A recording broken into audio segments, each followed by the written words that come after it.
Damos un saludo especial a todos los que están conectados también desde esta transmisión en vivo y en especial a nuestro invitado de hoy.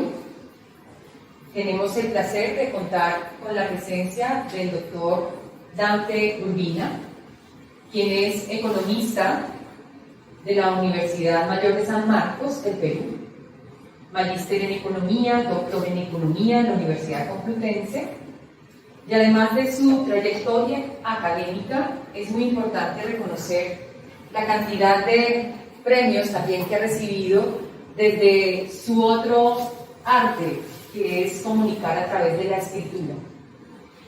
Los libros que ha publicado, hoy tenemos el gusto y la fascinación de tener acá uno de sus textos que nos va a presentar, que es La economía irracional,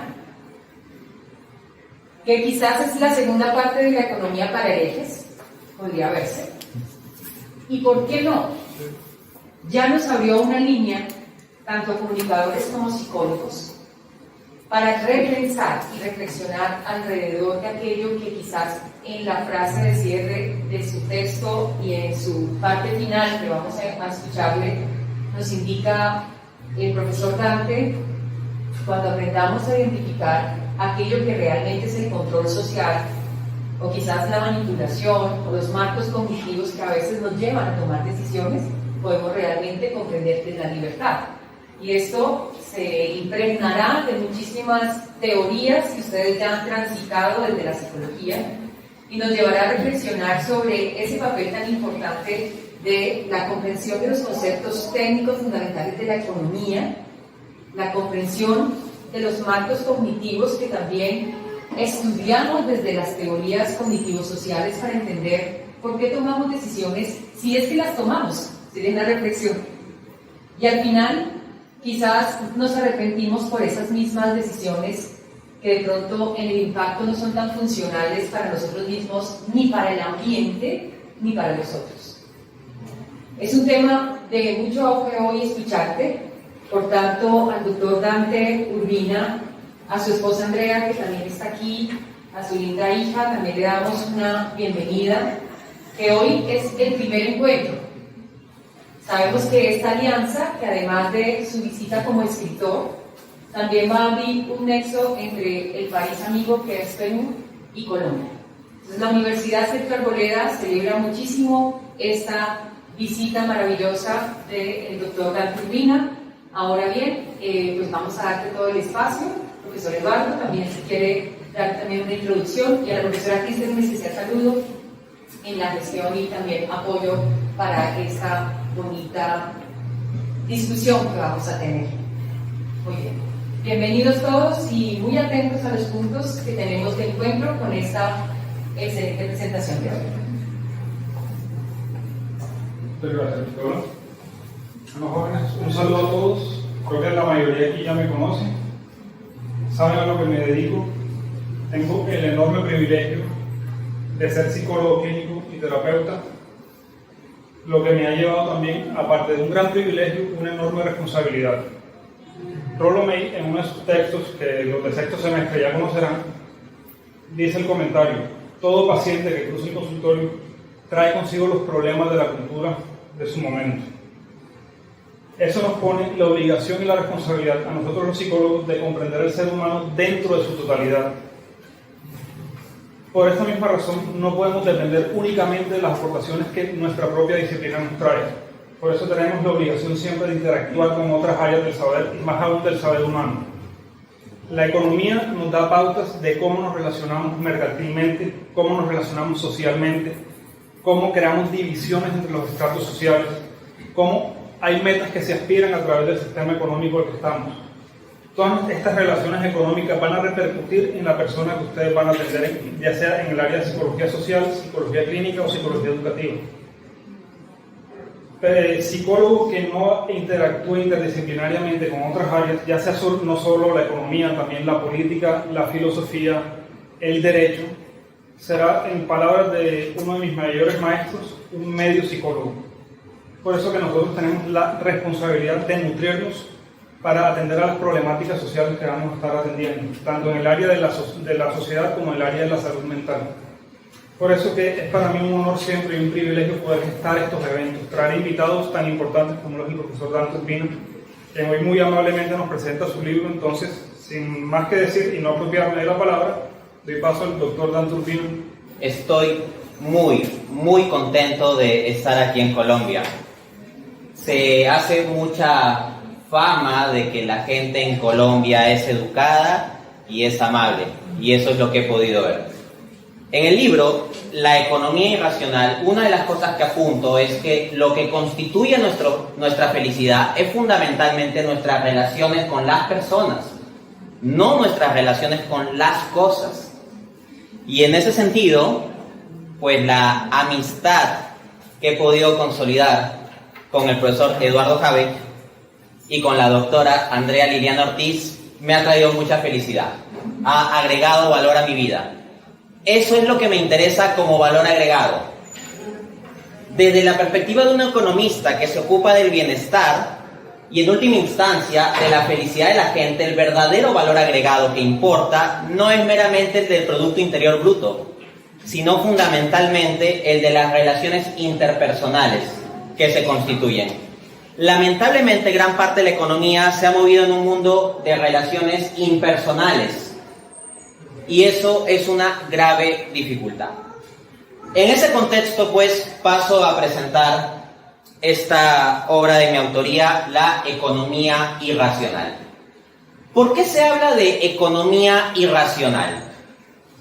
Como es común en mi forma de trabajar, voy a leer algunas citas y a partir de allí introducir reflexiones. Entonces, les leo algo que refiero en la página 7 del prefacio. Abro cita. Vivimos en un mundo en el que se desperdician toneladas de alimentos. Por ejemplo, en el 2019, año previo a la pandemia de la COVID-19, se estima que hubo 931 millones de toneladas de alimentos desperdiciados, es decir, alrededor del 17% de la producción total de alimentos fue a parar a la basura. Asimismo, un relevante estudio académico hallaba que en 2015 había un total de 107.7 millones de niños y 603.7 millones de adultos con obesidad, siendo que desde 1980 la obesidad se había duplicado en más de 70 países. Asimismo, se estima que cada día 24.000 personas mueren de hambre, lo cual significa más de 8.7 millones de muertes al año. Fin de cita. Si no puede llamarse economía irracional a una situación como la que estoy describiendo, no sé a qué podría llamarse economía irracional. Cuando uno estudia la carrera de economía, entra a las aulas universitarias y lo que te van a decir en primer ciclo, en el inicio de la carrera, es que la economía es la ciencia que estudia la administración de los recursos escasos para satisfacer las necesidades humanas. Pero si tenemos un mundo en que hay gente que muere por exceso de alimento, por ejemplo por la obesidad o enfermedades relacionadas con la misma, y a la vez un mundo donde hay gente que muere por falta de alimento, ahí hay un gran desorden. Si tenemos un mundo en el cual la producción de alimento es tal que alrededor del 17% del alimento va a parar a la basura, pero al mismo tiempo hay gente que muere de hambre, no sé cómo se le podría llamar si no es economía irracional. Entonces, la racionalidad económica básicamente se define como que administramos los recursos para satisfacer las necesidades. Pero lo que se comienza a observar en nuestro sistema económico cada vez más de forma creciente es un flujo inverso, que se comienzan a administrar las necesidades, se comienzan a manipular, direccionar nuestras necesidades, deseos o preferencias para vender los bienes. Entonces, podemos hablar de flujo económico racional en términos de bienes que se administran para satisfacer necesidades. Y a su vez podemos hablar de flujo económico irracional en términos de necesidades que se administran para impulsar la venta de bienes. La tesis central de la obra, La economía irracional, es que el flujo económico irracional es cada vez más preponderante en nuestro sistema económico. No es mi planteamiento que lo único que existe sea el flujo irracional. No es mi planteamiento que no haya algún tipo de satisfacción de ciertas necesidades objetivas o reales. Pero sí, el punto es que se están generando una especie de necesidades artificiales o una artificialidad dentro de las necesidades reales que no obedecen a una evolución natural de la cultura, ni de la subjetividad o procesos de socialización de los individuos, sino a una estructura de interés económico que impulsa a manipular. Así de simple. De hecho, Al Ries y Jack Trout, en su libro Las 22 leyes inmutables del marketing, en la ley número 4, dicen que la batalla del marketing no es una batalla de productos, sino fundamentalmente una batalla de percepciones. Y dicen, a su vez, que la labor del marketing es manipular esas percepciones. Esto es duro, pero nótese que Al Ries y Jack Trout no son críticos del marketing, no son una especie de anticapitalistas críticos de las empresas, no. Ellos son expertos, referentes mundiales en el área del marketing, que en este libro, Las 22 leyes inmutables del marketing, procuran dar los consejos más importantes que funcionan en la práctica. Entonces, ellos mismos dicen esto. Vamos a pasar a una reseña capítulo por capítulo para resaltarles los principales puntos de la obra. Capítulo 1. El mito del consumidor soberano, o de cómo nos miente la teoría económica. Permítanme leerle las siguientes palabras. El consumidor es, por así decirlo, el rey. Cada consumidor es un elector que utiliza su voto para conseguir que se hagan las cosas que él quiere. Autor de esta cita, Paul Samuelson, Premio Nobel de Economía de 1970. Autor del manual de economía más famoso de todo el mundo, Economics de Samuelson, ¿no? En la carrera de economía a ese libro le llamamos simplemente el Samuelson, por lo conocido que es. Entonces, nótese, en el esquema que nos plantea la teoría económica estándar, lo que tenemos es un sistema económico donde ¿quién gobierna? El consumidor. ¿Qué es lo que hacen las empresas según ese esquema? Las empresas lo único que hacen es servir al consumidor. ¿Quién será el empresario más rico? El que mejor sirva al consumidor. ¿Quién será el más exitoso? El que mejor sirva al consumidor. ¿Qué trabajadores ganarán más en el sistema? ¿Ganarán más dinero?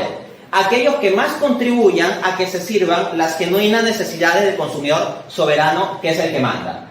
Entonces el poder en el sistema económico no lo tendría ni el Estado, ni las grandes empresas capitalistas, ni las multinacionales. El poder lo tendría el consumidor, con su libertad de elegir. Y por lo tanto el capitalismo sería un sistema muy bonito en el cual se sirve al consumidor en su libertad para elegir. Ok, al respecto reflexiona en la página 21 a 22. Con estas grandilocuentes palabras se introduce uno de los artículos de fe más importantes en el credo del economista ortodoxo, el sagrado dogma de la soberanía del consumidor. De acuerdo con este dogma, son las elecciones libres y autónomas de los consumidores, expresadas a través de la curva de demanda, las que determinan en última instancia qué y cuánto se producirá, orientando de este modo toda la producción hacia la satisfacción de las necesidades. Entonces, esto implica que el crecimiento económico siempre y necesariamente será una cosa buena, bajo esta narrativa. ¿Por qué? Porque si las empresas producen para satisfacer las necesidades de los consumidores, ¿qué es el PBI? El PBI es simplemente una medición total, agregada, estadística, del nivel de producción en una economía. ¿Y qué es el crecimiento económico? Simplemente el porcentaje en el que ha crecido el PBI de un año al otro. Listo. Entonces, si el consumidor es soberano y si la producción se dirige a satisfacer sus reales necesidades, significa que mientras más producción haya, más satisfacción de necesidades habrá y por lo tanto más bienestar habrá en la gente. Y en consecuencia la búsqueda del crecimiento económico será pues sin más equiparable al desarrollo y al desarrollo humano. Asimismo, no se requeriría mayor regulación sobre el orden del libre mercado. O sea, si al final de cuentas dejas al libre mercado funcionar, ¿qué va a suceder? Que se va a servir del modo más eficiente al consumidor, y punto. Entonces, el querer introducir regulaciones reduciría la eficiencia de tal orden espontáneo, dirían, por ejemplo, los autores austriacos. Pues bien, acá en la página 15 se hace esta reflexión al respecto. Es verdad que las relaciones económicas son siempre relaciones de poder y que éstas pueden ser conflictivas, pero Marx se equivoca en plantear que son siempre y necesariamente conflictivas. Ahí radica toda la fuerza y debilidad del esquema de Marx. parte de verdades y verdades importantes, pero las exagera hasta convertirlas en mentiras. La historia tiene luchas, pero no se reduce a eso. El factor económico influye, pero no determina. Se pueden conceptuar diversas clases sociales, pero ellas no explican toda la realidad del individuo. Es cierto que hay explotación, pero no toda la actividad empresarial tiene que ser necesariamente explotadora. Y así se podrían multiplicar los ejemplos. Sucede que, habiendo heredado la ontología materialista de Feuerbach y la lógica dialéctica de Hegel, Marx pretendió atrapar absolutamente toda la realidad social y económica en su materialismo dialéctico. Pero la realidad, que es mucho más grande y compleja, lo rebasó. Básicamente, el punto del que se trata aquí, en el capítulo 1, es de establecer un mito. Lo que les he contado hasta este punto de la conferencia es un mito. Es mentira. Esta idea de que tenemos un sistema bonito, donde el consumidor es soberano, las empresas producen necesariamente para servir al consumidor en sus reales necesidades, y los que más ganan son los que más genuinamente sirven a los consumidores, es un esquema muy bonito, pero falso. No obstante, también hay otra falsedad, que es la falsedad marxista. Marx plantea que toda la historia de la humanidad se puede entender o no es más que la historia de la lucha de clases. Esto no es una caricaturización, lo pueden leer textualmente en el Manifiesto Comunista de 1848. Marx y Engels comienzan en el primer párrafo diciendo: toda la historia de la humanidad no es más que la historia de la lucha de clases. Entonces, tenemos por un lado la mitologización del capitalismo liberal, que nos va a decir que tenemos un orden del consumidor soberano en que las empresas sirven las necesidades genuinas de la gente. Y en el otro extremo tienes el esquema marxista que te dice: no, todo es conflicto, todo es explotación, el sistema es intrínsecamente explotador siempre y necesariamente. Y toda relación social es una relación conflictiva de lucha de clases. Entonces, el libro se basa en rechazar ambas mitologizaciones. Pensar que las únicas formas de concebir la economía es bajo el paradigma marxista, comunista, de lucha de clases y materialismo dialéctico. O pensar que la única otra alternativa es un paradigma liberal, austriaco, de soberanía del consumidor, de libre mercado eficiente, son mitologizaciones absurdas en realidad a la luz de la evidencia y la razón. Entonces, el capítulo 1 se enfoca no en plantear la tesis que yo voy a defender, sino el capítulo 1 se enfoca en explicar la tesis que yo voy a atacar. Y de hecho, en el capítulo 1 tengo múltiples citas de autores liberales, por ejemplo, que defienden esta idea de soberanía del consumidor. Trato de trabajar con fuentes primarias a este respecto. Pero vamos a un punto que nos interese más y ya a construir el desarrollo de la tesis del libro.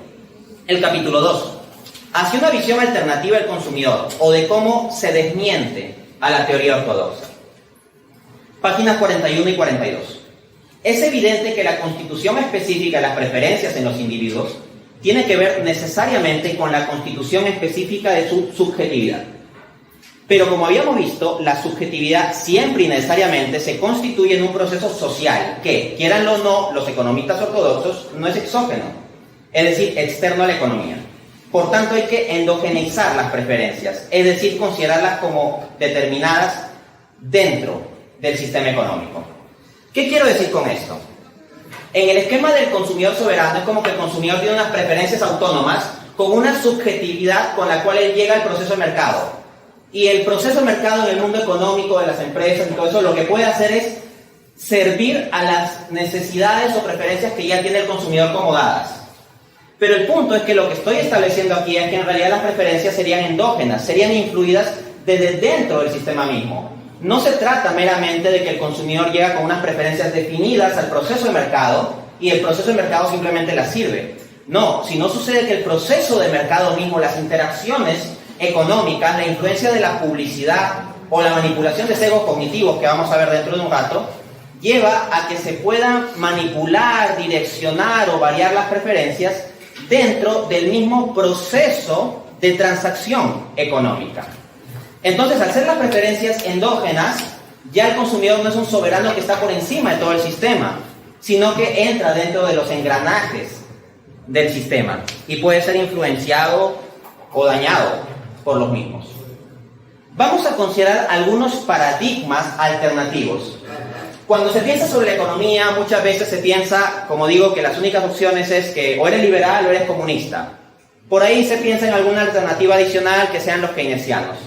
No obstante, las escuelas económicas más interesantes son, a mi juicio, aquellas que no están en ninguna de esas tres opciones.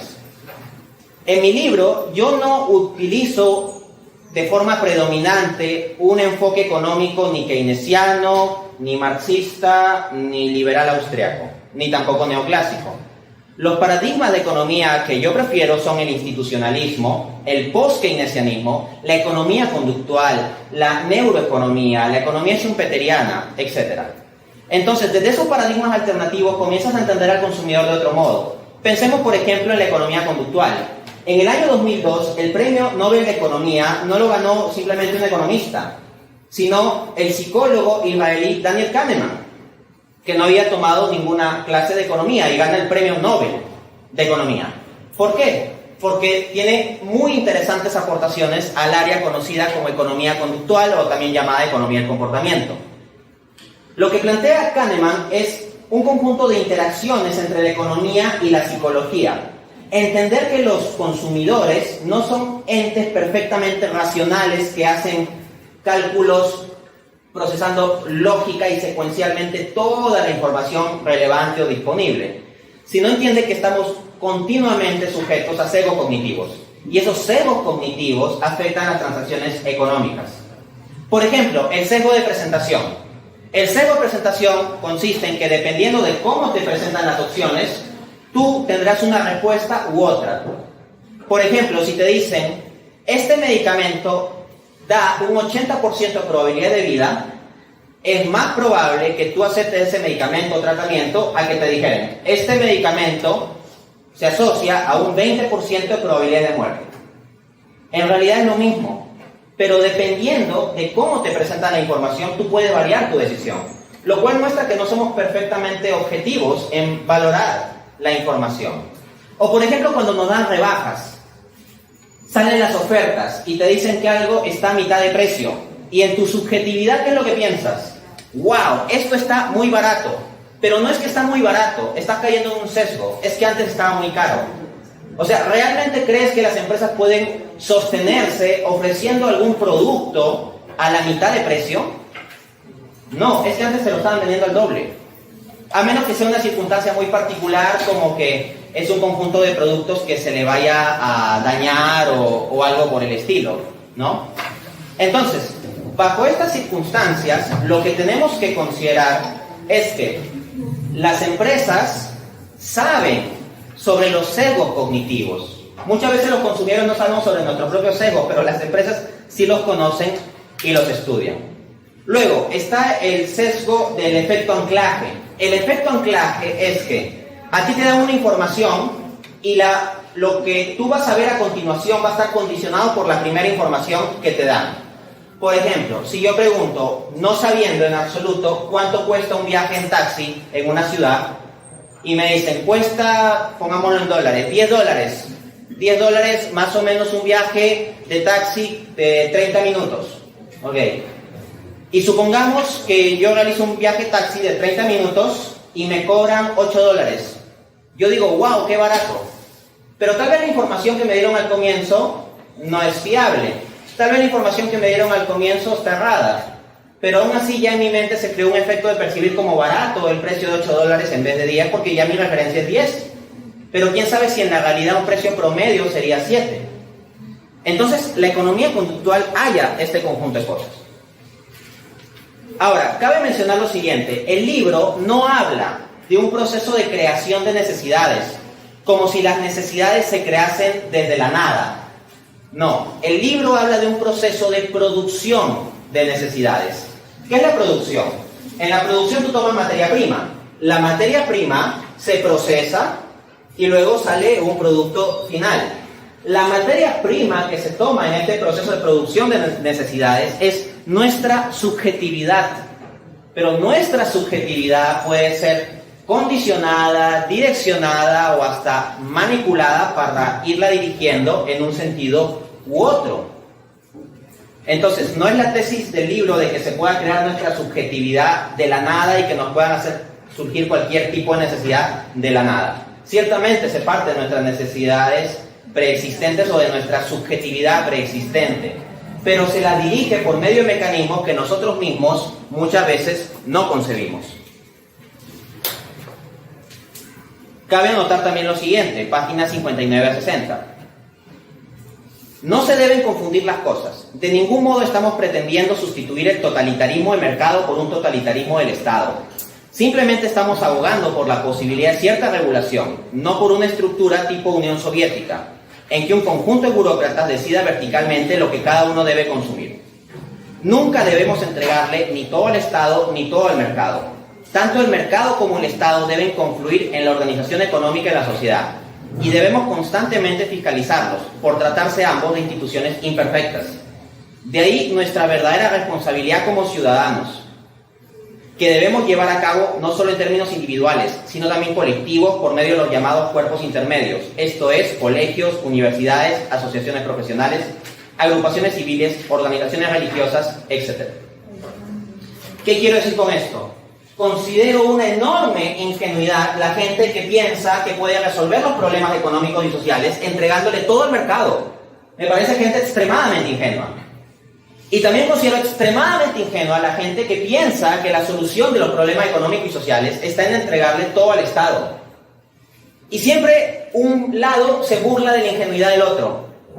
Entonces salen los comunistas a decir, jaja, sí, estos locos de la derecha que creen que el libre mercado y el capitalismo va a solucionar nuestros problemas. Jajaja, qué ingenuos, ¿no? Mejor que con una revolución socialista le entregamos todo al Estado, el Estado administra los medios de producción para la satisfacción de las necesidades de las masas y así realmente construiremos una buena economía. Jajaja, qué ingenuos los de la derecha, liberales, capitalistas, etc. Y luego, por otro lado, está la gente de la derecha, ¿no? ¡Ah, qué ingenuos, qué tontos estos comunistas, estos rojos, estos izquierdosos que creen que todo el problema económico lo pueden solucionar simplemente entregando los medios de producción al Estado en una revolución socialista! Esto es una absoluta locura. ¡Qué ingenuos que piensen que el Estado puede solucionar estas cosas! Entonces, miran la paja en el ojo ajeno, pero no se dan cuenta de la viga que tienen en el suyo. Entonces, liberales se burlan de qué tan simplistas son los comunistas, y comunistas se suelen burlar de qué tan simplistas son los liberales. Bueno, aquí voy a ser políticamente incorrecto, yo me burlo de ambos. Me burlo del simplismo de ambos y de que cada uno no suele darse cuenta de los simplismos en que cae.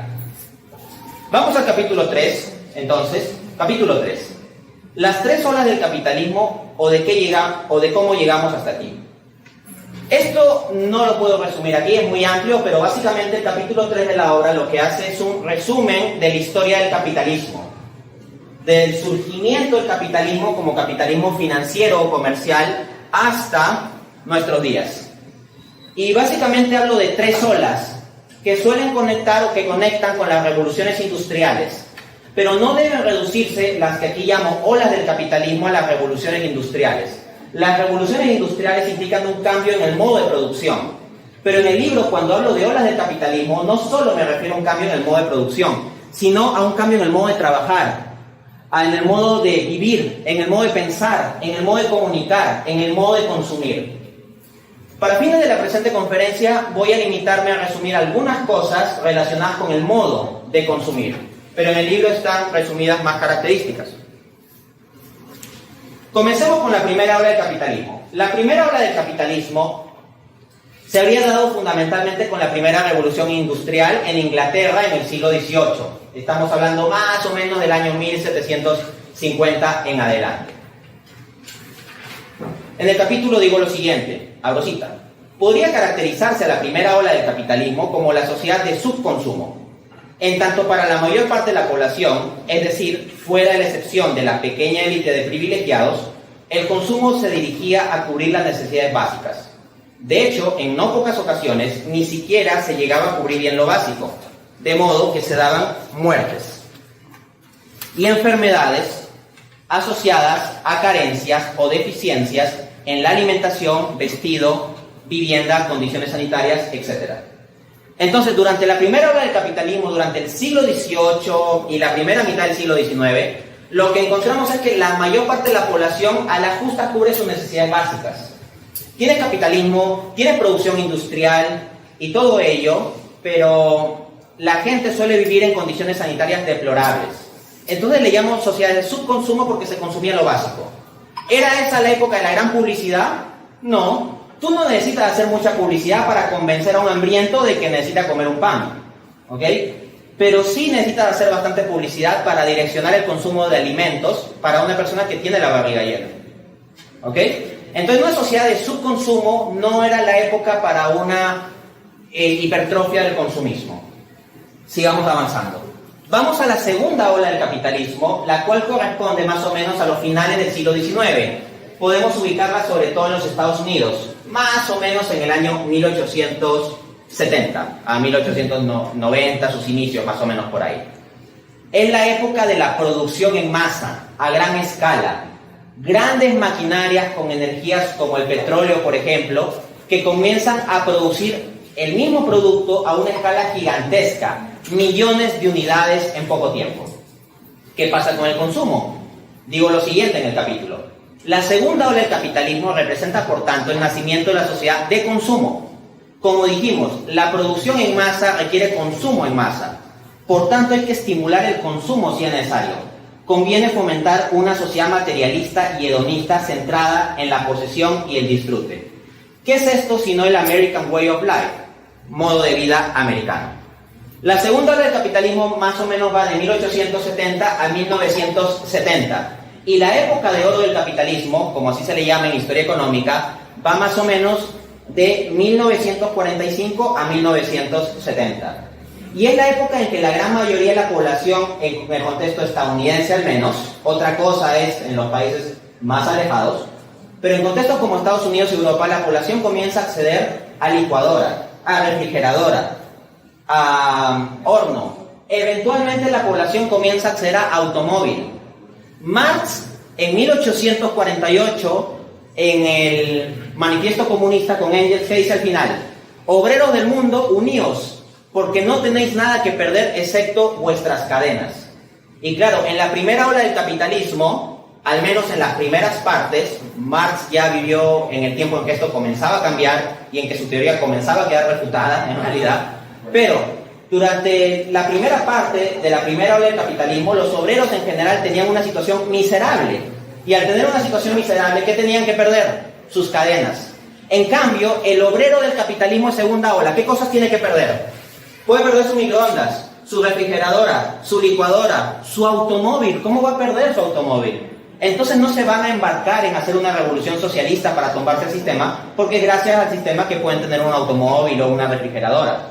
Comienzan a surgir la radio y la televisión y comienzan a enviar mensajes publicitarios, porque cuando la gente ya tiene cubiertas sus necesidades básicas a un nivel fisiológico, queda abierta toda la gama de manipulación psicológica para direccionarlo en un sentido u otro. Y cuando se cuenta con medios de comunicación de masa, en un contexto de producción en masa, con las grandes maquinarias, para generar consumo en masa, eso se usará. Vamos a la tercera ola. Y esto va del modo siguiente. Página 79. Hemos llegado pues a la sociedad de hiperconsumo. Consumo, luego existo. He ahí la máxima en nuestra sociedad consumista e individualista. El consumidor de la tercera ola del capitalismo es uno que define y manifiesta su individualidad en función de lo que compra. Es la época de los emos, los metrosexuales, los otakus, los gamers, los geeks, los hipsters y toda suerte de flora y fauna de tribus urbanas. Estas identidades tienen necesariamente asociado un modo de consumir, en tanto tienen cierta forma de vestir, comer, jugar, etc. Las empresas saben esto y lo aprovechan. Esta proliferación de identidades simplemente se traduce en una proliferación de oportunidades de mercado para vender los dispositivos que permitan a cada iluso mostrarse como único y diferente. Entonces, es la sociedad en que todos quieren ser únicos y diferentes. Claro, ya no estamos en la sociedad de producción masiva, de producción en masa. Ahora se trata de producir para cada nicho de mercado y si es posible personalizar el producto para cada individuo porque nos individualizamos con el producto. Consumo, luego existo. Descartes decía pienso, luego existo. Entonces la existencia se valida a partir del pensamiento. Bueno, en la sociedad de hiperconsumo nuestra, posmoderna, la era del vacío, como decía Lipovetsky, nos individualizamos en función de lo que consumimos, de lo que vestimos, de lo que comemos, de lo que vemos. Somos un vacío con productos alrededor.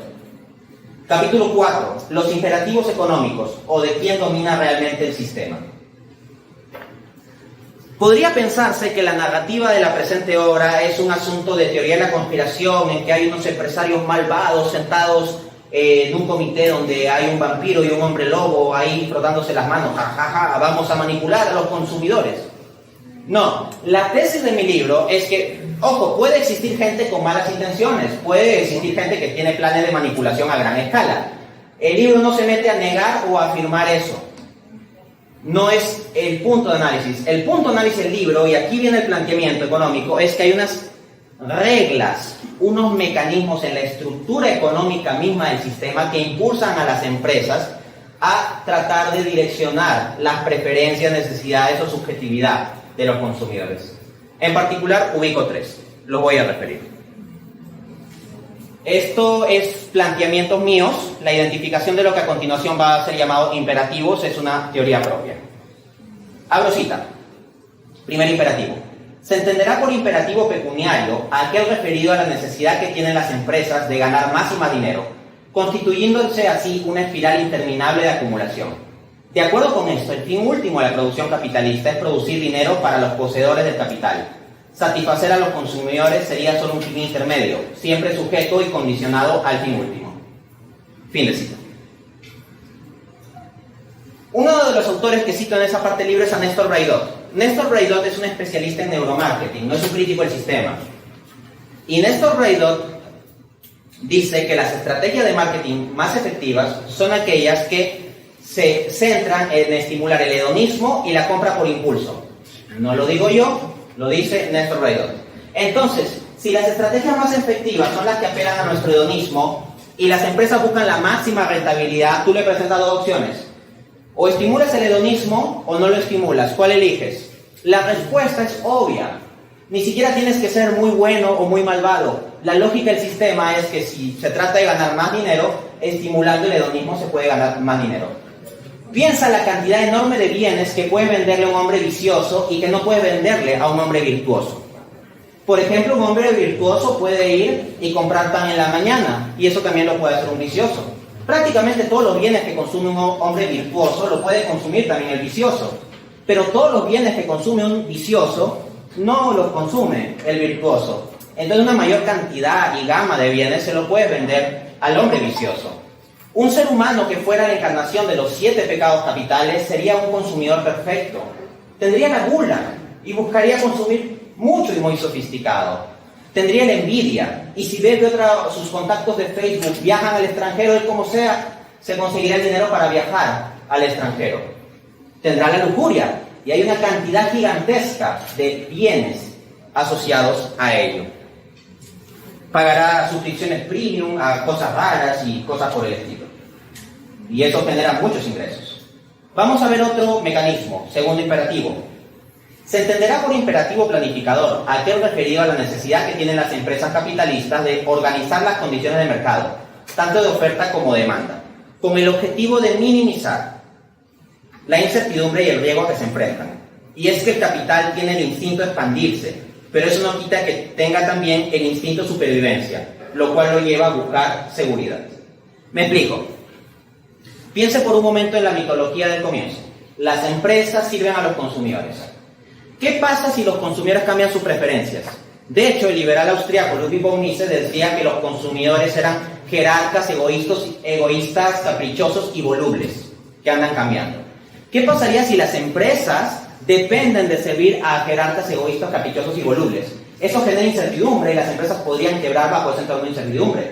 Las empresas no son tontas. En la segunda ola del capitalismo tenemos empresas grandes, corporaciones grandes, empresas que tienen alcance a nivel nacional o incluso internacional. Y en la tercera ola del capitalismo tenemos a grandes corporaciones o conglomerados multinacionales. ¿Y creen que estos grandes conglomerados que hacen proyecciones financieras y todo eso van a dejar las cosas al azar de que los consumidores libres decidan o puedan cambiar? No. Para minimizar el riesgo, para minimizar la incertidumbre, tratarán de buscar los mecanismos para direccionar la demanda del consumidor. Y en consecuencia, el imperativo planificador, la necesidad que tienen las empresas de planificar, llevará a que tengan que inducir o direccionar al consumidor. Finalmente, página 100. Se entenderá por imperativo tecnótico a aquel referido a la necesidad que tiene la tecnología de autoexpandirse y desarrollarse, a la inevitabilidad del cambio tecnológico. En esencia, puede formularse como sigue: todo lo que puede lograrse, debe lograrse. El imperativo tecnótico, la tecnosis, es una especie de manía de la tecnología por seguirse desarrollando. Ni siquiera la gente tiene que pedir que se desarrolle más tecnología. La tecnología, por su propia existencia, tiene que crecer y crecer y crecer y crecer. Por ejemplo, los modelos de celulares cada vez tienen que ser más y más y más y más sofisticados. El punto es el siguiente: nuestras necesidades van creciendo a un ritmo exponencial como el del cambio tecnológico. Creo que es bastante obvio que no. Nuestras genuinas necesidades no crecen a un ritmo exponencial, pero la tecnología que está detrás de la dirección del conjunto de la producción sí crece a un ritmo exponencial. Entonces, ¿qué se requiere si las empresas tienen una sobreproducción tecnológica y nuestras necesidades no varían tan rápido? Tratar de impulsar artificialmente nuestras necesidades a que se vayan adecuando a los nuevos productos tecnológicos. Y siempre queremos el último celular. Y el último celular no será el mismo, porque dejará de ser el último la próxima semana o el siguiente mes, eventualmente el día de mañana. El cambio tecnológico es cada vez más hiperrápido. En la segunda era del capitalismo, hablamos del capitalismo de 1950, por ejemplo, uno no estaba pensando en cambiar de automóvil a cada momento. Quienes tengan sus abuelitos, por ejemplo, que tienen su automóvil, muchas veces los abuelitos están contentos de este automóvil lo he tenido por 40 años, dicen. En cambio, nosotros estaríamos avergonzados de decir que tenemos un automóvil por 40 años. Se requiere un constante reciclaje de la producción, lo cual lleva a que se impulse un constante reciclaje del consumo. Capítulo 5. Los medios de producción de necesidades, o de cómo se explota al consumidor. Marx planteaba un esquema en el cual se explota al trabajador fundamentalmente. Ese no es mi punto. Mi punto es que en el sistema que tenemos hay mecanismos que llevan a la explotación del consumidor en virtud de su subjetividad. En concreto, en el capítulo 5 planteo 12 mecanismos que se utilizan para manipular al consumidor o direccionar la subjetividad. No me da tiempo de desarrollar los 12, pero los clasifico en 4 categorías. Voy a escoger un mecanismo por cada una de estas 4 categorías. El primero, la publicidad. La publicidad influye sobre la subjetividad del consumidor por medio de la creación de imaginarios. Tomemos el caso de la belleza femenina, uno de los tópicos más fuertes en el imaginario social. Y por ende, en la publicidad. ¿Cuál es la figura de máxima idealización de la belleza de la mujer? La princesa. ¿Y cuál es el modelo princesa que nos vende la industria publicitaria y comunicativa? No cualquier tipo de princesa, sino la princesa joven, blanca, delgada, rubia, de ojos azules y labios rojos. Evidentemente, las películas de Disney han jugado un gran papel en crear esta idea que se introduce desde ya en la publicidad de las niñas respecto de la apreciación de su propia belleza. Por supuesto, las niñas crecen, pero el parámetro de belleza ya está bien establecido. Y de ahí salen miles de productos: cremas rejuvenecedoras, cremas para blanquear la piel, tratamientos para bajar de peso, tintes de pelo, lentes de contacto, labiales, etc. ¡Oh! Pero ahora las empresas están fomentando cada vez más la diversidad y están incorporando a modelos gordas, no rubias, no blancas, etc. El propio Disney está rompiendo con los estándares tradicionales heteropatriarcales de belleza, objetará alguno, ante lo que acabo de decir. Sigo leyendo. Pero esto no refuta en nada nuestro argumento, sino que más bien lo confirma, porque resulta que toda la protesta progre se ha convertido también en una mercancía que las empresas capitalistas han sabido aprovechar para expandir las ventas. Los progres no son más que un engranaje del mismo sistema que pretenden combatir. Sigo leyendo. Recuérdese que cuando tratamos sobre el imperativo pecuniario, se dijo que las empresas buscarían abarcar e incluso generar todos los nichos de mercado posibles.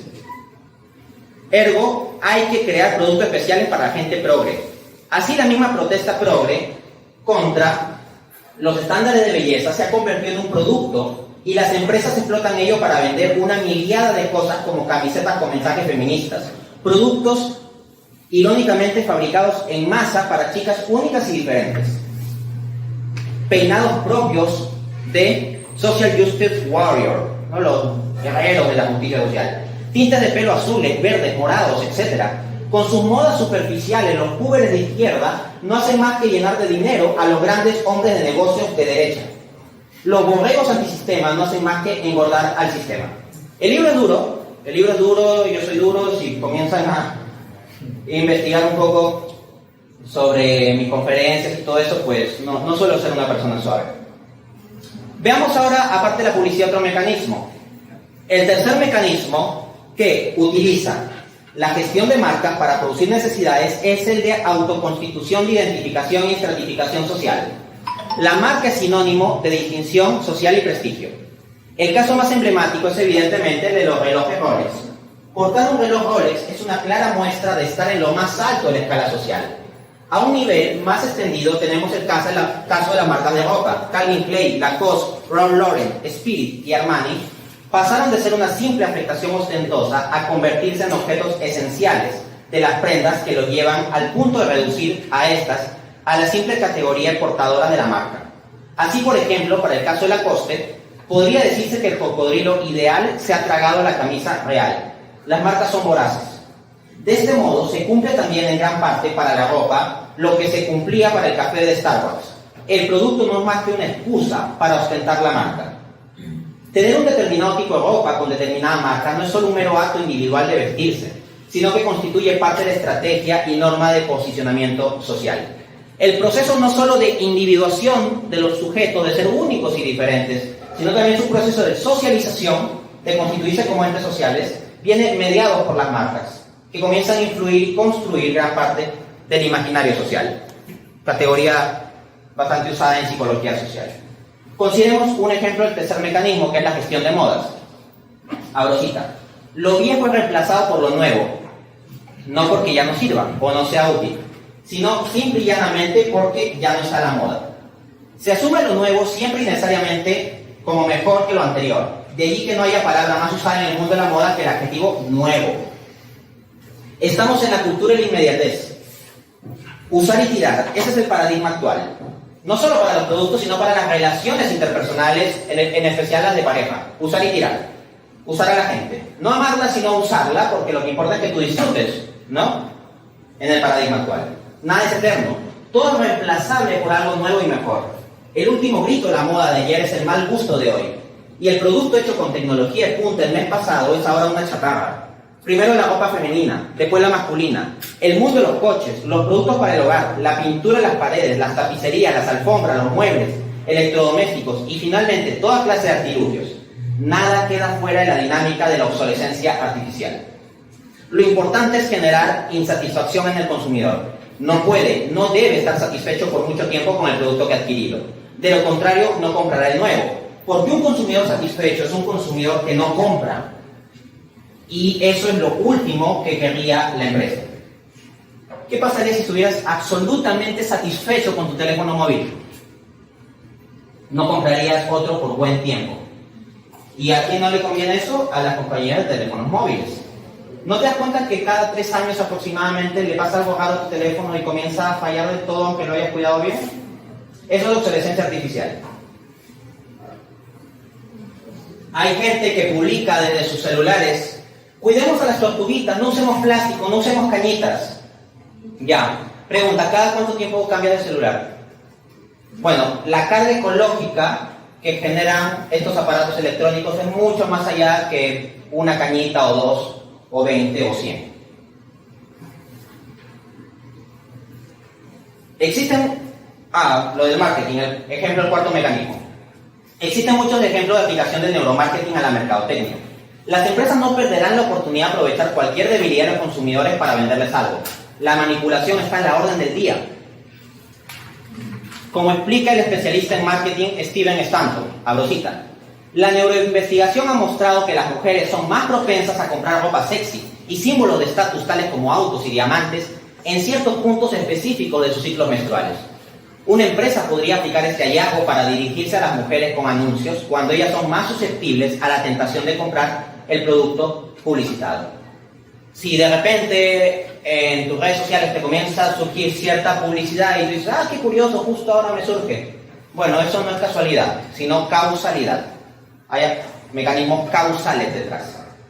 Capítulo 6, el penúltimo, las consecuencias del proceso o de cuán mal estamos. Página 138. En lugar de vivir una existencia auténtica que fluya desde nuestro interior, vivimos una existencia inauténtica arrastrada por lo exterior. Como notaba el filósofo alemán Martin Heidegger, hemos olvidado la verdad del ser y nos hemos volcado al dominio de los entes. Vivimos fuera de nosotros mismos, volcados en las redes sociales, ávidos de novedades, actualizando.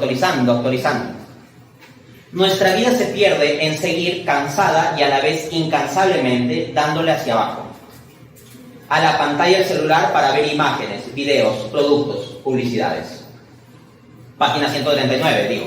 No somos ya personas abocadas a un propósito, sino consumidores lanzados a satisfacer deseos para el beneficio de otros. ¿A qué se dirige tu vida?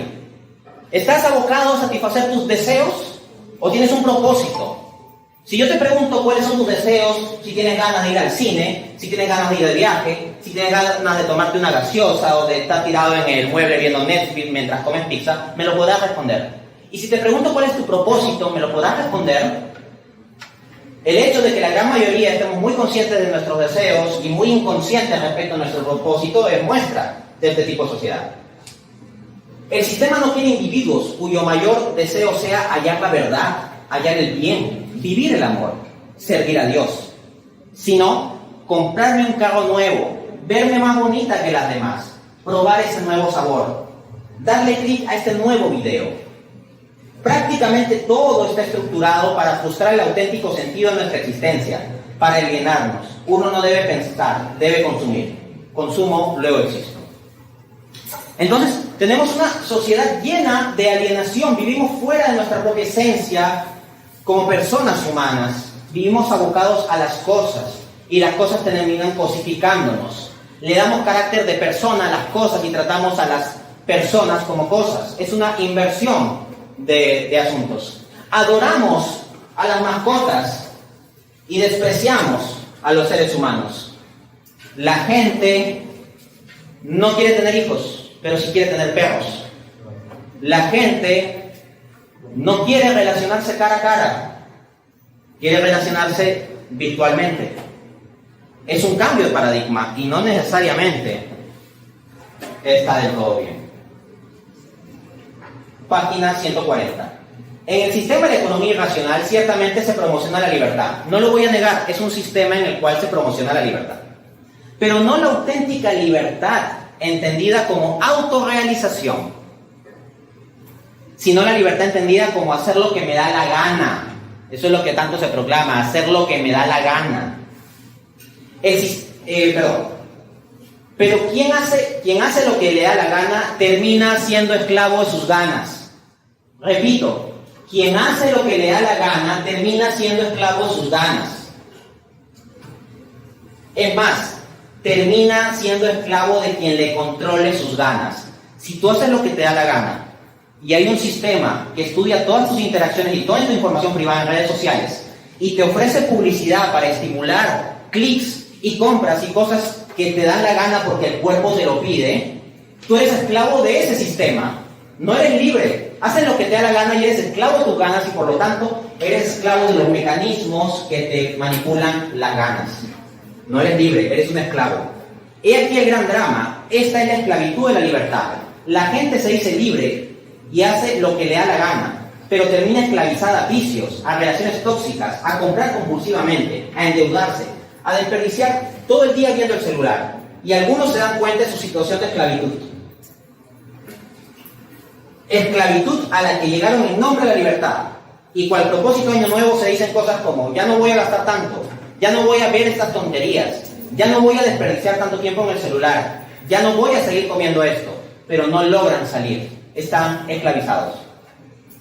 El sistema consumista los ha atrapado a punta de hábitos. Así, por ejemplo, irónicamente, es en la sociedad de la libertad sexual en la que más encontramos esclavos del sexo. Fin de cita. Nos dirigimos a ser como el primer mundo, queremos ser como el primer mundo. Si en el primer mundo se aprueba el aborto, queremos aprobar el aborto para ser del primer mundo, ¿no?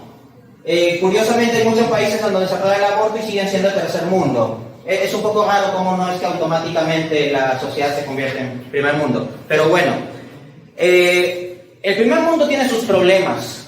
Por ejemplo, lo siguiente, página 145. La depresión se ha convertido en la enfermedad crónica de las sociedades desarrolladas. Islandia, otro país nórdico, encabeza el ranking del consumo de antidepresivos, siendo que el 13% de la población consume tales fármacos. Y este porcentaje es de 10.4%, 9.5%, 9.4%, 9.3% y 9% en Australia, Portugal, Reino Unido, Suecia y Canadá, respectivamente. Todos ellos países del primer mundo. La gente ya no quiere ir a confesarse con el sacerdote. Dios no existe, o yo me confieso directo con Dios, dicen. Pero cuentan toda su vida al psicólogo. En nuestras infelices sociedades posmodernas, occidentales, el psicólogo ha tomado el lugar que antes tenía el sacerdote en las sociedades medievales. La infelicidad es una condición necesaria para el funcionamiento del sistema. Si esta no existe, hay que fabricarla. O si existe, hay que estimularla. Y así se puede ir hablando de otras consecuencias. Para hablar de una última, porque hay muchas consecuencias, pero se trata de recortar un poco lo principal, hablaré de la obsolescencia artificial, página 165. Gran parte de la obsolescencia artificial la tenemos hoy en día con los productos electrónicos, teléfonos celulares, PCs, laptops, etc. Así se da sistemáticamente el caso de millennials o hipster o frikis, o en verdad no importa, porque hay cosas mucho más importantes que los estrambóticos nombrecitos de estas tribus urbanas, que postean desde su iPhone que no hay que usar plástico, que hay que salvar a las tortuguitas y todo eso. Pero por sus modas y caprichos cambian de iPhone cada año, generando una cantidad de basura electrónica, que le hace la vida miserable a los niños de ciertos países subdesarrollados. Ghana, país africano pobrísimo, es el basurero del mundo. Y múltiples niños en Ghana lo que hacen para ayudar a sus familias es escarbar en las montañas de desechos electrónicos que generamos con nuestro consumismo, mientras nos preocupábamos por el medio ambiente. Último, capítulo 7, el camino hacia un nuevo mundo, o de qué hacer para liberarnos.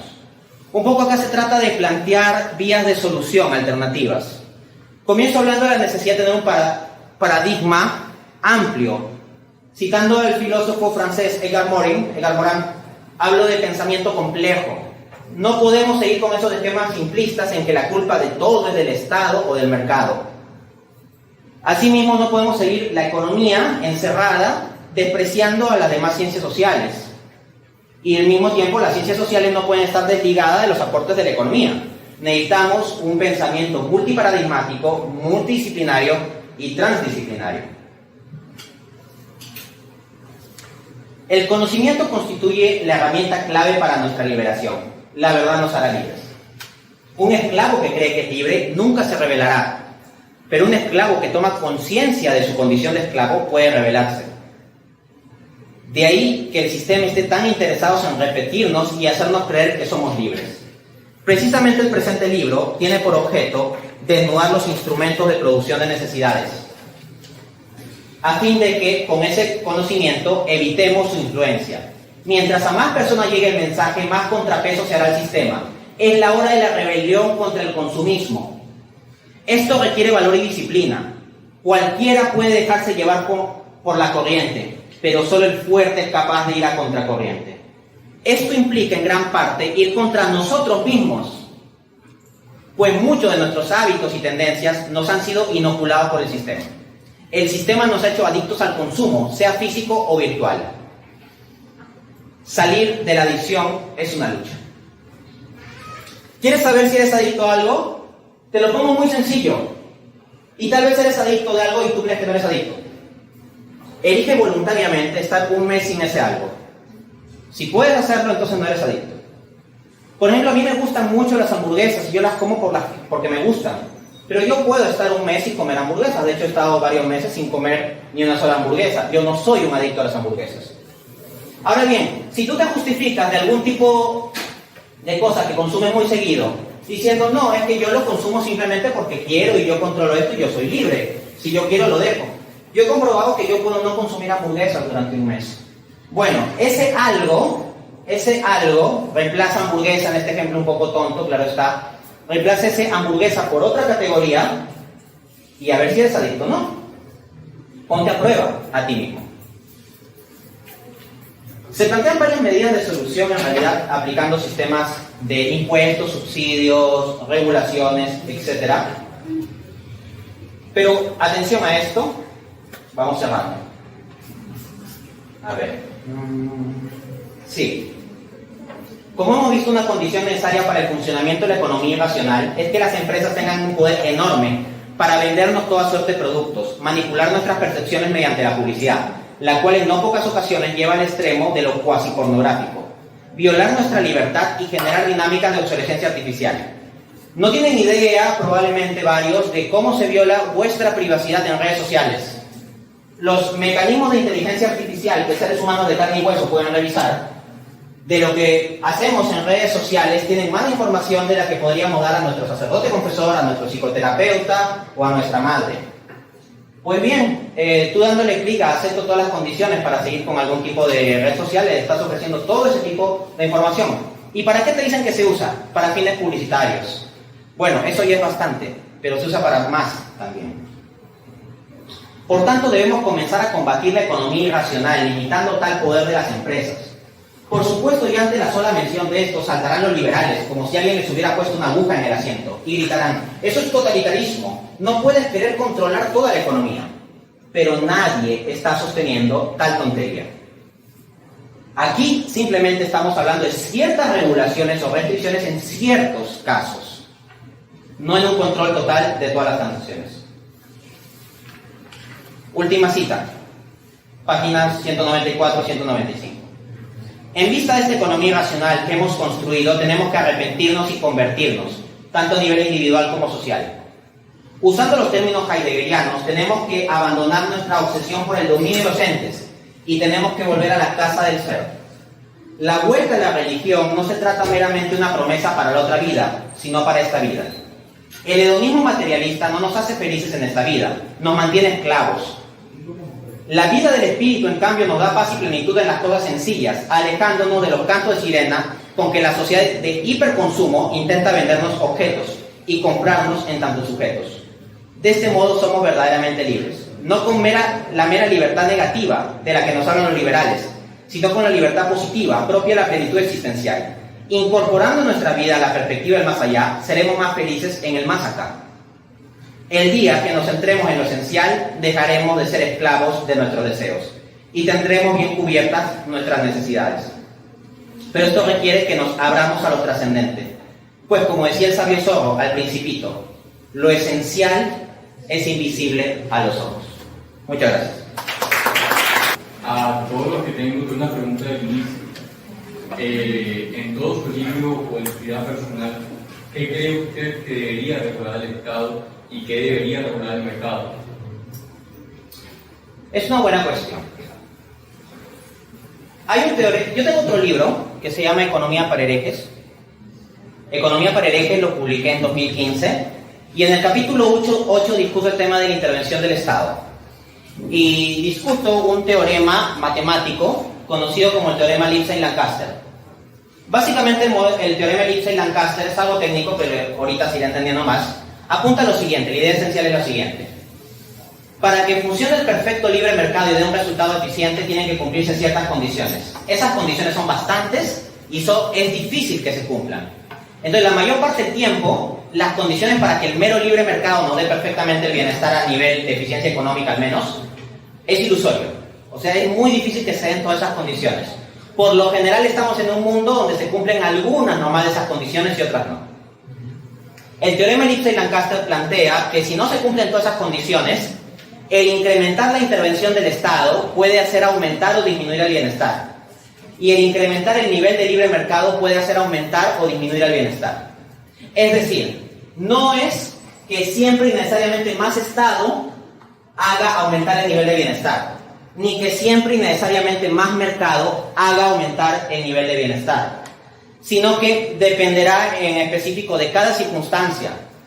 Se trata no de una fórmula mágica de que haya 20% de intervención del Estado y 80% de mercado, o 60% de Estado y 40% de mercado. No se trata de una fórmula mágica y no es lo que pretendo, sino establecer el criterio de que dilucidar en cada sociedad cuál es la medida en la cual se requerirá de combinaciones diversas de Estado y de mercado es algo que hay que estudiar de forma multidisciplinaria. Habrá que ver la cultura de esa sociedad.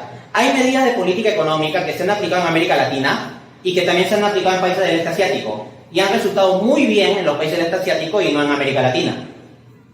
Entonces, no hay una especie de fórmula mágica de ponderación de Estado-mercado o de decir, estas actividades solo el Estado o estas actividades solo el mercado. En realidad hasta pueden darse esquemas mixtos, en donde una misma actividad tenga participación de ambas instancias. Entonces, el mensaje que quiero dar aquí es que el asunto de la cuestión de la intervención o no intervención del Estado es un asunto pragmático. Pretender resolverlo con una fórmula de decir que el Estado tiene que controlar todos los medios de producción, como dicen los marxistas para la fase socialista, o que el Estado debe ser absolutamente mínimo o no intervenir en nada o incluso desaparecer, como dicen los liberales o eventualmente algunos anarcocapitalistas, de nuevo son extremos simplistas que no casan la realidad. Muchas veces se debate a nivel cuantitativo, cuánto Estado, cuánto mercado, y no se debate a nivel cualitativo, la calidad del Estado. Una misma intervención de política económica realizada por el Estado colombiano y realizada por el Estado noruego puede dar resultados diferentes, aunque sea exactamente la misma inversión. Puede incrementarse el gasto de gobierno en 10 millones de dólares para el gobierno en Finlandia, por ejemplo, y en 10 millones de dólares para el gobierno peruano, y pueden aplicar ambos a construcción de infraestructura, aplicarlo a lo mismo, y los resultados aún así pueden ser diferentes, porque hay que analizar también la calidad de la intervención del Estado. Entonces, lo que yo quiero sobre todo es cambiar el foco de debate, cambiar el paradigma, que no debatamos tanto la cantidad simplemente de Estado o de mercado, sino sobre todo la calidad de mercado. Si tú hablas de libre mercado, ya, hay muchas personas que dicen, yo soy conservador en lo social o en lo moral, pero liberal en lo económico. Ya, y yo le pregunto, ¿y qué hay de un libre mercado de drogas? ¿Qué hay sobre un libre mercado de prostitución? ¿Qué hay sobre un libre mercado de aborto? ¿Estás de acuerdo con eso o no?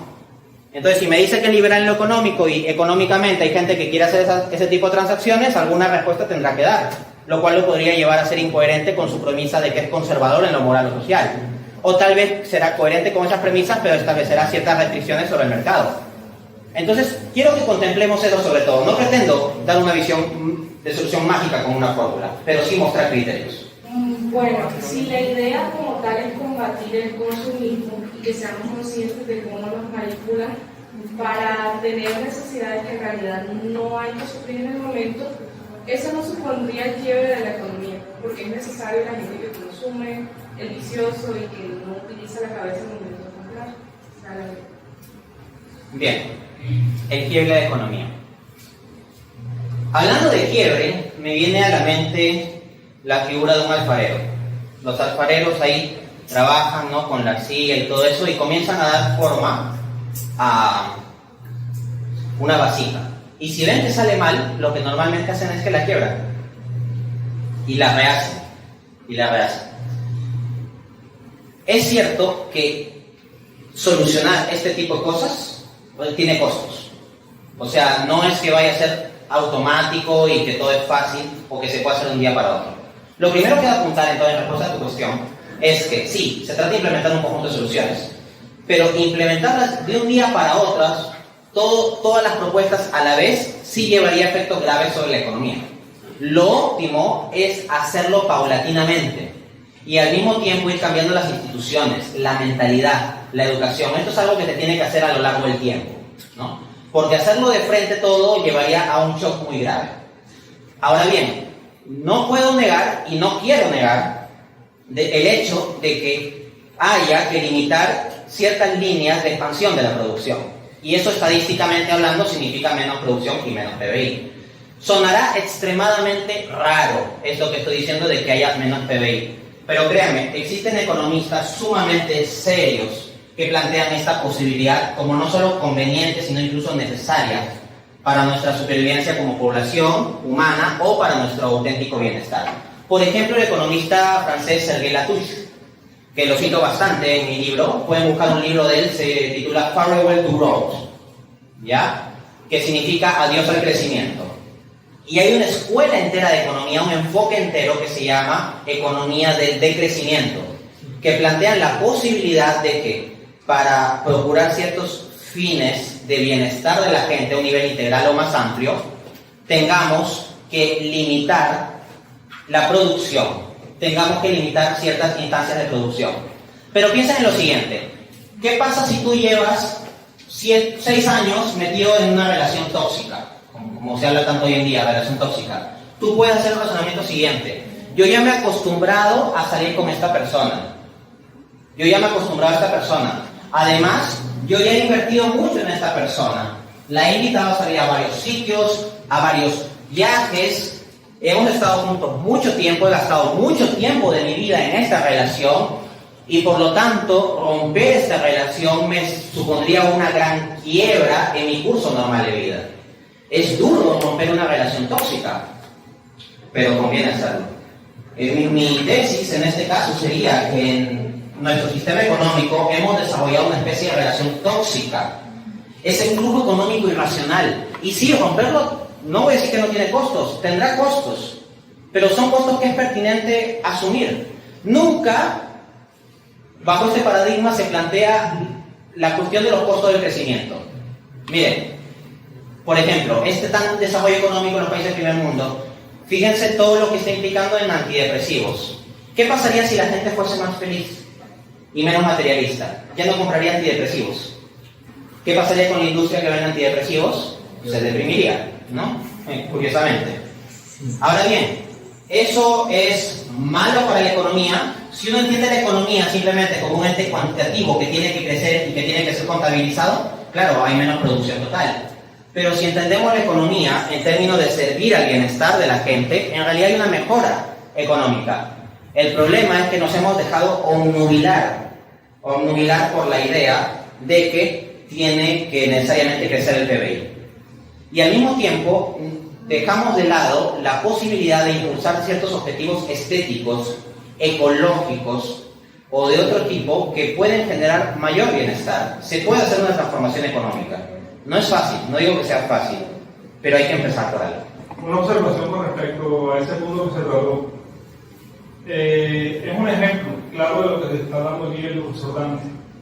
En Japón, actualmente es el país con más índices de suicidio en el mundo.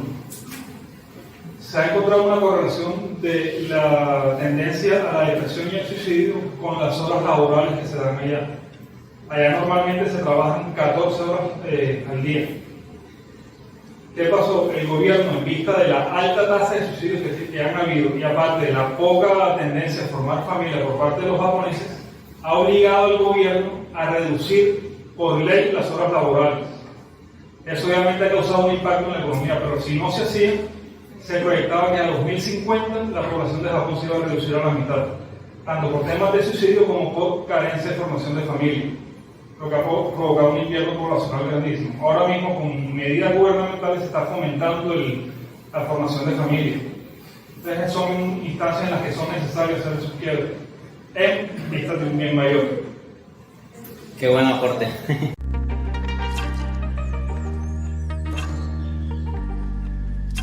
Pues está claro que cuando empezó el comunismo, cuando Marx se dio cuenta digamos, del mal bienestar que tenían los obreros, ¿cierto? Usted dijo lo de que estaban atados con cadenas. Lo mismo pasa hoy en día en un sistema capitalista, aunque supuestamente muy libre, ¿cierto? Entonces está claro que el comunismo es una utopía, ¿cierto? Porque igual lo terminan manejando unas pocas personas, pero igual el capitalismo también sigue siendo manejado por unas solas personas, donde no se termina teniendo en cuenta el bienestar de muchos, donde se prefiere consumir, donde se prefiere votar al bienestar de otros. Llegar un momento, o esa es mi pregunta, donde se pueda uno superar el comunismo, que todavía sigue viviéndose como una utopía, utopía, es el deseo de muchos estados comunistas, y superar el capitalismo, o sea, algo que termine siendo provechoso tanto para una empresa como para también el bienestar de las personas.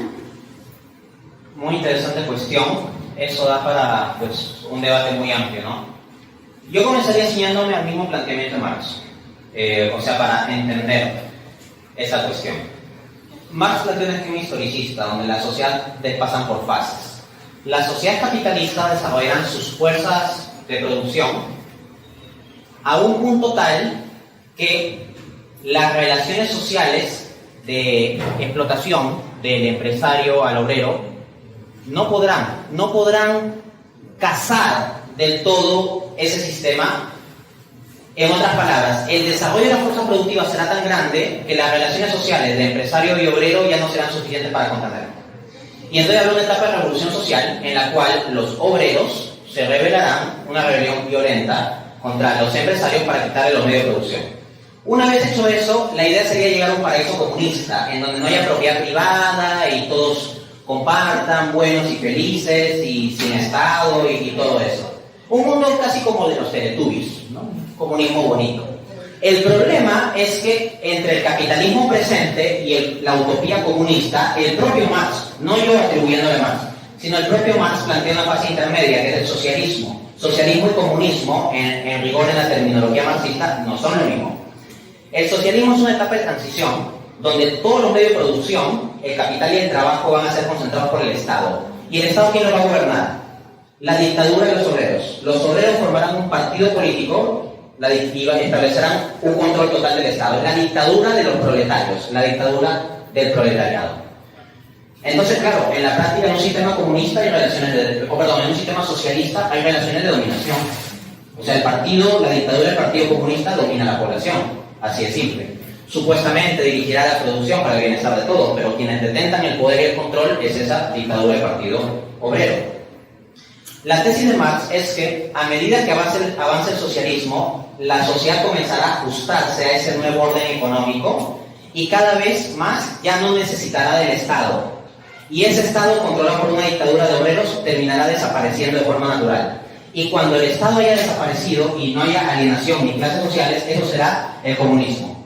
En otras palabras, para llegar al mundo bonito de los Teletubbies, de la utopía bellísima supuestamente comunista, hay que pasar por una dictadura socialista. La crítica que le hacía Michael Bakunin a Marx, Michael Bakunin, teórico anarquista de tiempos de Marx, era que era ingenuo pensar que el Estado socialista iba a debilitarse e ir desapareciendo de forma natural.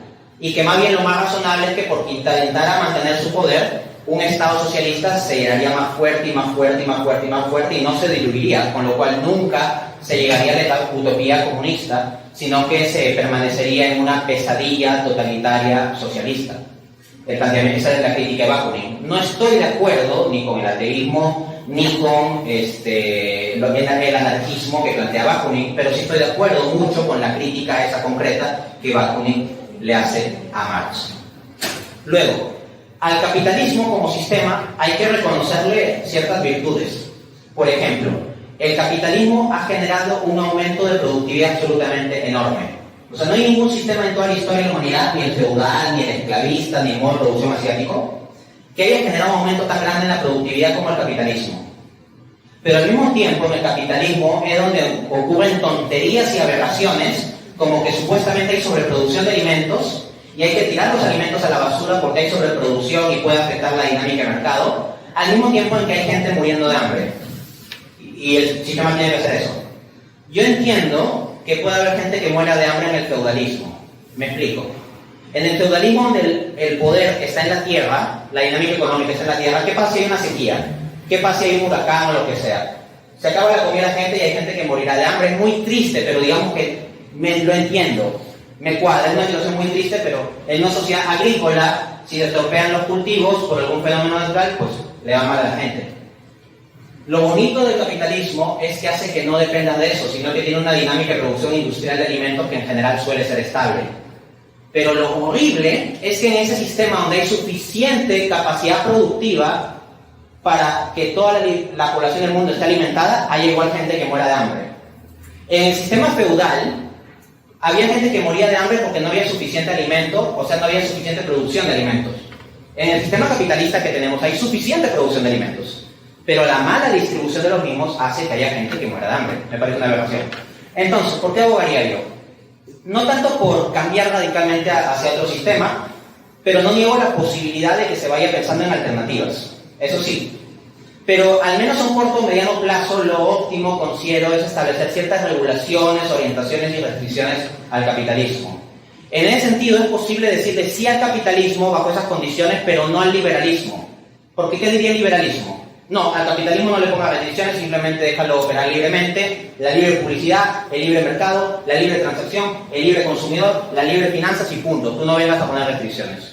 Lo que yo digo es, al menos de forma provisional podemos decirle que sí al capitalismo mientras vamos pensando, diseñando sistemas alternativos, pero vamos desde ya poniéndole restricciones, regulaciones y tratando de orientarlo a objetivos más allá de hacer crecer el PBI o la producción.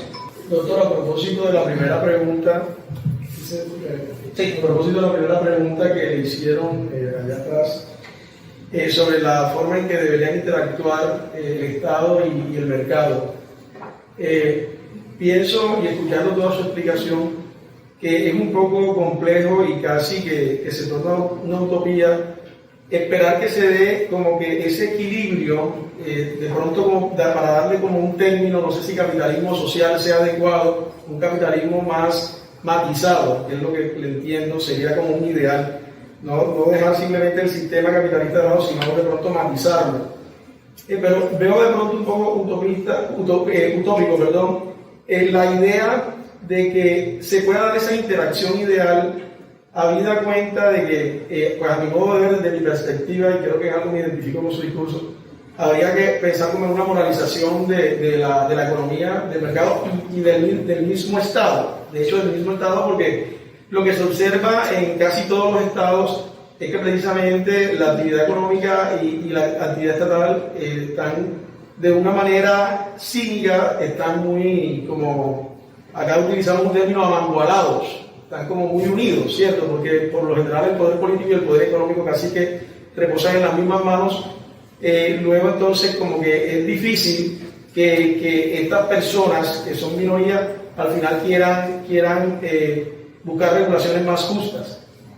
No obstante, hemos visto que en algunos países ahora de manera reciente creo se han venido dando regulaciones en este tema de la obsolescencia programada, han venido regulando un poco el tema de ley de reparaciones de piezas, de reutilización de piezas, pero sí, digamos, es algo, es como una luz, pero no sé, o sea, le insisto, de pronto es un poco utópico, de pronto miramos el tema Singapur ya siendo algo completamente, pero definitivamente para que se dé ese equilibrio entre Estado y mercado, créanme que pues lastimosamente es complicado. Ahora, de pronto uno diría, hay que apuntarle más a la población, usted lo decía, el tema clave es educación, pero volvemos al mismo tema, la educación, quién la maneja, quién la direcciona.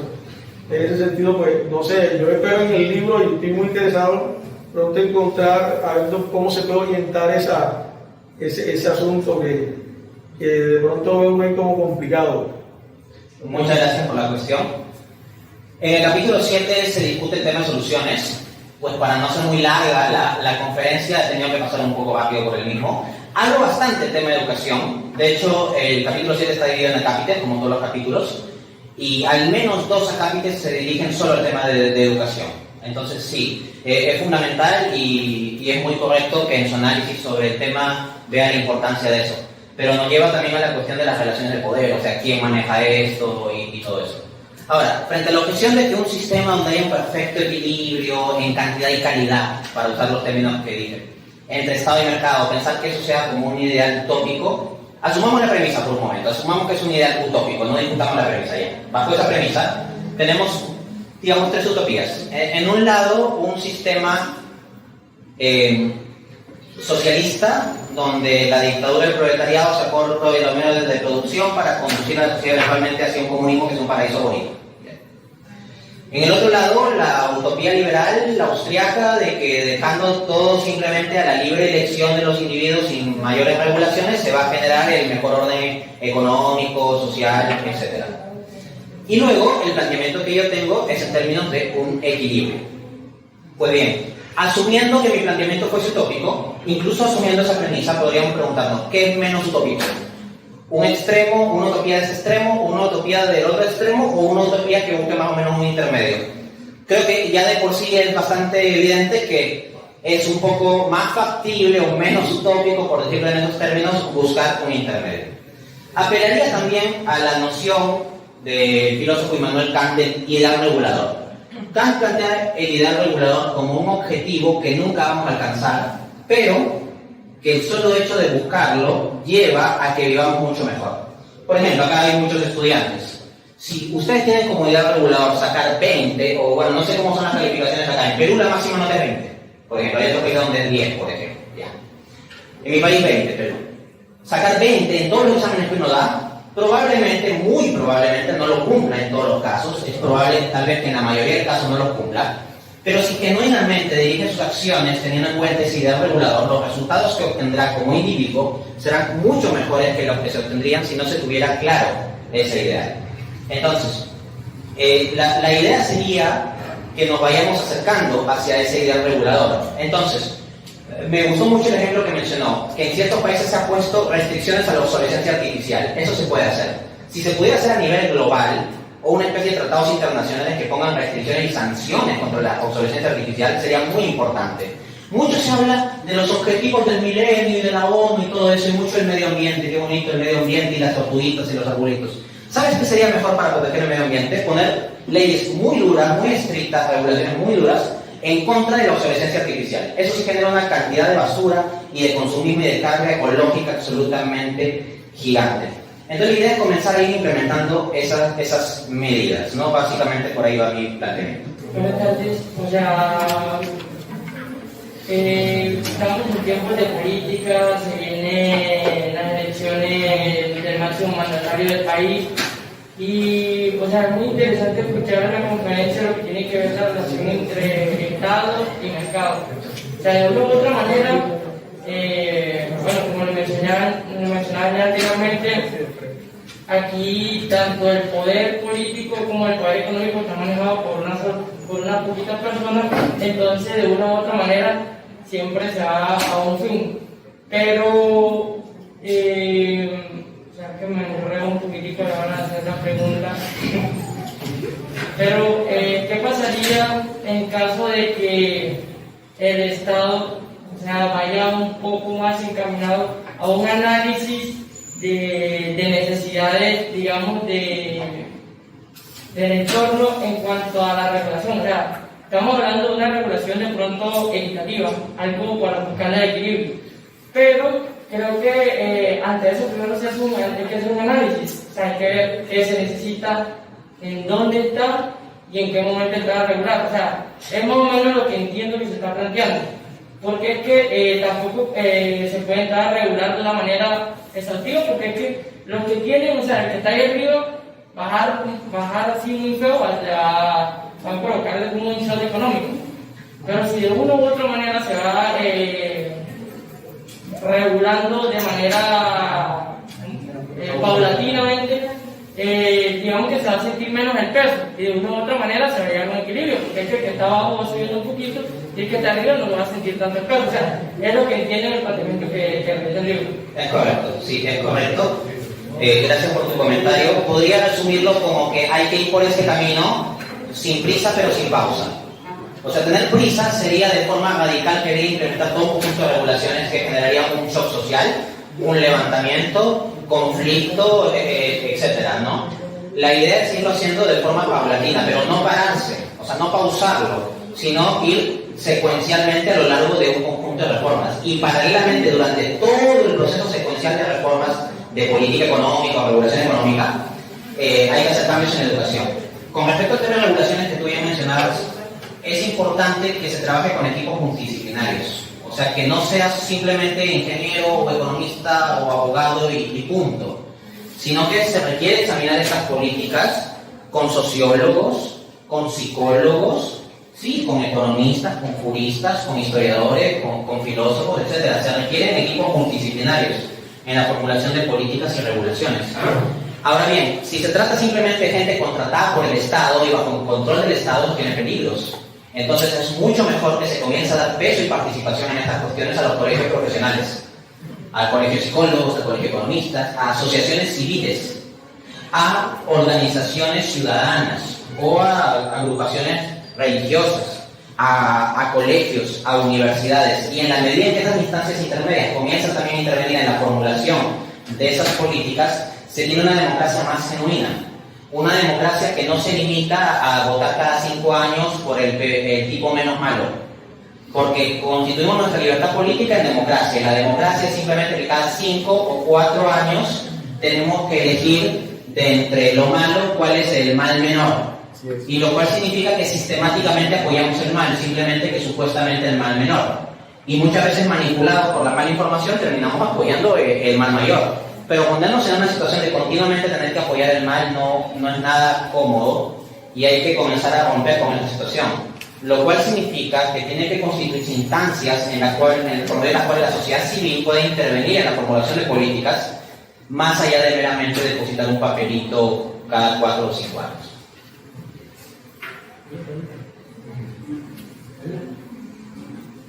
Doctor Dante, lo que pasa es que también tengo una otra conferencia y tomaré 2 planteamientos, tanto filosóficos como sociales, para poder justificar mi pregunta.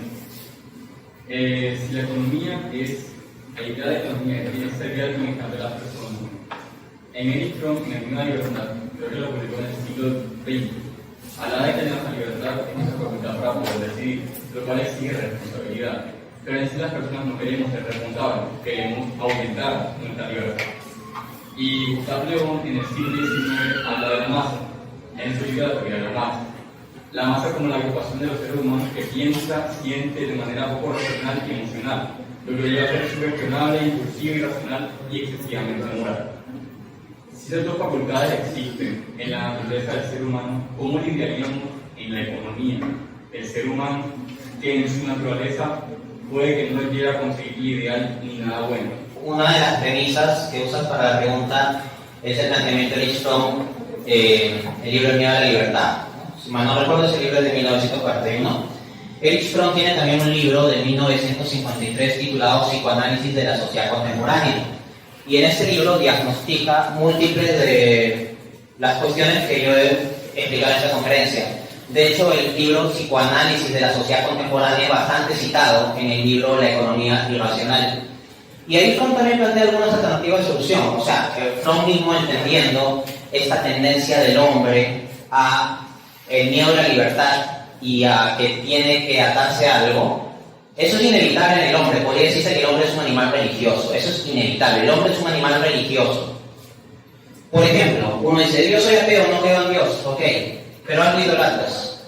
Si no crees en Dios, crees en otra cosa. Crees en la ciencia, en el vacío cuántico, en la evolución, en los chakras, en el karma, en el reiki, o crees en ti mismo, o en tu éxito, tu capacidad, o en tu dinero. Pero si no ponemos en el altar a Dios, vamos a poner algún ídolo. Eso es absolutamente inevitable. No hay ser humano que no sea un animal religioso, y no hay ser humano, por lo tanto, que negando a Dios no vaya a tener un ídolo. Este análisis lo realiza Fromm. Y Fromm plantea la necesidad de una vuelta hacia la religión. Esto es interesante porque el discurso de Fromm a este respecto no es de orden religioso. No es que él abogue por un credo religioso específico o que él sea de por sí un pensador religioso. Él es un pensador social. Pero en las últimas partes del libro Psicoanálisis de la sociedad contemporánea habla de la necesidad de la vuelta a lo religioso, incluido la religión en los espacios públicos, no solo en la vida privada de la gente, sino en los espacios públicos e inclusive en instancias como la educación. Él aboga en esto porque entiende que el problema de la sociedad contemporánea es que no hay cohesión, o sea que todos somos individuos dispersos. ¿Y cómo podemos todos estar unidos? La mejor unión que podemos tener es si somos hermanos. Si todos nos vemos como hermanos, estaremos sumamente unidos en unos lazos genuinos dados desde el amor. Y Fromm habla también del amor. Entonces, el punto es, si yo digo que somos hermanos, pero Dios no existe, no somos hijos de un mismo padre, en ese sentido, pues eso de decir que somos hermanos es simplemente una ficción, una retórica. Es una retórica vacía. Pero si Dios realmente existe y somos criaturas a su imagen y semejanza, entonces hay una instancia real, objetiva, realmente existente, que lleva a que genuinamente, de algún modo objetivo, estamos hermanados entre seres humanos. Voy a revelar mis cartas en el último acápite del capítulo 7 del libro de la Economía Nacional. De hecho, en los dos últimos acápites del capítulo 7, hablo sobre cuestión de espiritualidad y religión como necesarias para combatir toda esta maldad de la economía racional. Entonces, yo iría más o menos en la misma línea que plantea Erich Fromm, a quien de hecho creo que también cito ahí, y al economista Ernst Schumacher, de reincorporar esto a la vida social, no solo individual. Nietzsche había dicho que Dios ha muerto, que Dios había quedado pues fuera ya de la vida cultural de Occidente. Pero mira, hoy en día seguimos discutiendo sobre Dios, ¿no está? En un espacio universitario de repente sale la cuestión. Entonces, al menos a un nivel social o académico, la discusión sigue viva. Si Nietzsche dice que Dios ha muerto, pues bueno, parece que ha resucitado. Hoy en día, en las mejores universidades del mundo europeo, estadounidense, se realizan debates sobre la existencia de Dios. Busquen, por ejemplo, los debates del filósofo norteamericano William Lane Craig contra prominentes filósofos ateos. Él es creyente cristiano. William Lane Craig contra ateos en muy buenas universidades, y son debates que se vienen dando en los últimos años. No es una cuestión que haya quedado atrás. Entonces, en resumen, como el hombre necesita entregar su libertad a algo en el fondo, si Dios existe objetivamente, entonces vivir conforme a eso es lo mejor que podemos hacer. Y si Dios no existe, entonces no importa. No importa ya cómo usemos nuestra libertad. ¿Y quién lo dice? ¿Lo digo yo? No, lo dice el filósofo antiteísta Friedrich Nietzsche en su obra La Gaia Ciencia, de numeral 125, se titula El Loco. Y habla de un hombre loco que sale al mercado proclamando, busco a Dios, y después, frente a que la gente no le responde, dice, Dios está muerto. Y luego dice, ¿pero existe ahora acaso un arriba y un abajo? O sea, lo que el propio Nietzsche era consciente es que si Dios no existe, ya no hay una escala objetiva de valores. En la visión de Nietzsche, cada uno podía crear sus propios valores como superhombre, pero no cada uno, mejor dicho, porque estoy siendo inexacto. La verdad es que la mayoría serían borregos y solo unos poquísimos o un poquito sería el superhombre que podría de verdad crear valores. Pero al final de cuentas eso es una ilusión tonta, si es que Dios existe. Entonces, la verdadera pregunta de si podemos tener un marco para ser hermanos, para constituir felicidad, para constituir una esencia y un propósito de seres humanos y no ser simplemente materia que interactúa en un mundo económico a lo largo de una historia caótica, la verdadera pregunta que define si esto es así o no es la cuestión de si Dios existe o no. Así de simple. Y de nuevo voy a revelar mis cartas. Al final del libro planteo esa cuestión de si Dios existe o no. Y si a alguien le interesa profundizar en la cuestión, yo tengo debates al respecto. Pueden buscar en mi canal de YouTube Dante Urbina, Dios existe, y buscar material al respecto, y esto se puede probar con argumentación racional. Pero al final de cuentas, la pregunta de quién eres tú depende de si Dios existe. Porque la pregunta de qué es una tijera depende de si hay un fabricante de tijeras que ha diseñado con un propósito eso. Pero si no existe tal cosa como un fabricante de tijeras a nivel industrial que lo haya diseñado, entonces simplemente se trata de unos pedazos de metal y plástico puestos juntos. Lo primero que todo, quería de verdad darle muchísimas gracias por haber visitado Santa Marta. De verdad que ha sido muy provechoso escucharlo. Hemos estado con el cerebro partido por mucho tiempo en dos bloques en el que el socialismo y el liberalismo económico simplemente nos han puesto a ver en blanco y negro, y siempre había meditado en esto que ustedes decían, en una economía moral, en una sociedad que necesita volver a la moral, y ha sido de verdad que muy interesante escuchar sus tesis. Volviendo a una pregunta que pues estaban rondando por ahí de cara a nuestras próximas elecciones presidenciales, ¿usted qué consideraría que es más o menos conveniente si podemos colocarlo en una balanza dentro de las cosas malas.